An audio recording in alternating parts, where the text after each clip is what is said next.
ఇంకా పచ్చిమిర్చి ఒక 3 చీలికలుగా చేసుకొని వేసుకోవాలి. కరివేపాకు ఒక 3 రెమ్మలు వేసి మరి కొద్దిసేపు ఫ్రై చేయాలి. కొత్తిమీర రెడీగా పెట్టుకోండి, లాస్ట్లో వేసుకోవాలి.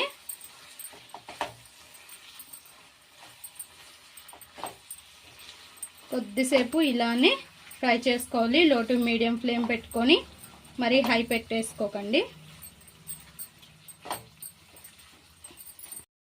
ఇంకా మన చికెన్ లివర్ ఫ్రై రెడీ అయింది ఫ్రెండ్స్. ఇంకా లాస్ట్ కొత్తిమీర వేసుకొని స్టవ్ ఆఫ్ చేసేసి దింపేసేయండి, సరిపోతుంది.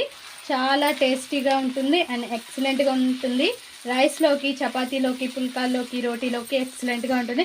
అండ్ రోటీలోకి అయితే అసలు చెప్పనే అవసరం లేదు, అంత బాగుంటుంది. చూసారుగా ఫ్రెండ్స్, మా లివర్ ఫ్రై రెడీ అయింది.